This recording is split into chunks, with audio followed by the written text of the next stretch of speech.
ভাইরা আমার, আজ দুঃখ ভরা ক্লান্ত মন নিয়ে আপনাদের সামনে হাজির হয়েছি।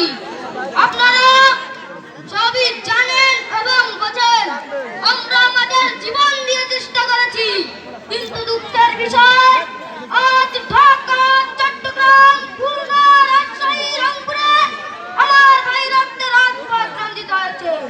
আজ বাংলার মানুষ মুক্তি চায়, বাংলার মানুষ বাঁচতে চায়, বাংলার মানুষ তার অধিকার চায়। কি অন্যায় করেছিলাম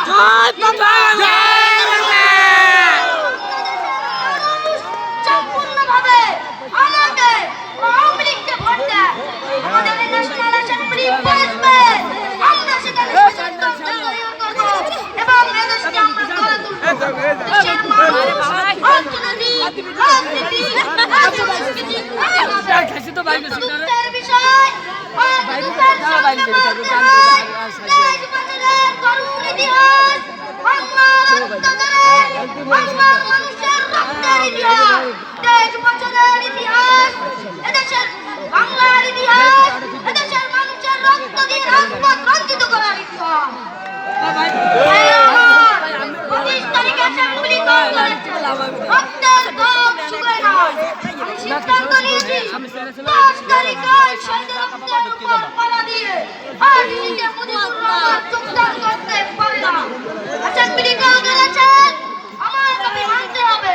প্রথমে সামরিক আইন মার্শাল্লাহ উর্দু করতে হবে, সমস্ত সামরিক বাহিনীর লোকদের বেড়াতে ফিরে যেতে হবে, যেভাবে হত্যা করা হয়েছে তার তদন্ত করতে হবে এবং জনগণের প্রতিনিধির হাতে ক্ষমতা হস্তান্তর করতে হবে। তারপর বিবেচনা করে দেখব আমরা অ্যাসেম্বলিতে বসতে পারবো কি পারবো না। এর পূর্বে অ্যাসেম্বলিতে বসতে আমরা পারি না। আমি আমার প্রধানমন্ত্রিত্ব চাই না, এদেশের মানুষের অধিকার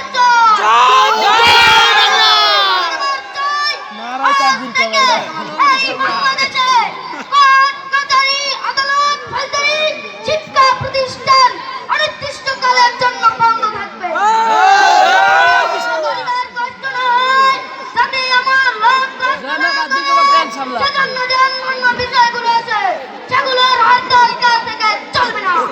রিক্সা, গরুগাড়ি, রেল চলবে, ট্রাম চলবে, শুধু secretariat, supreme court, high court, judge court, semi government দপ্তর ও কোনো কিছুই চলবে না।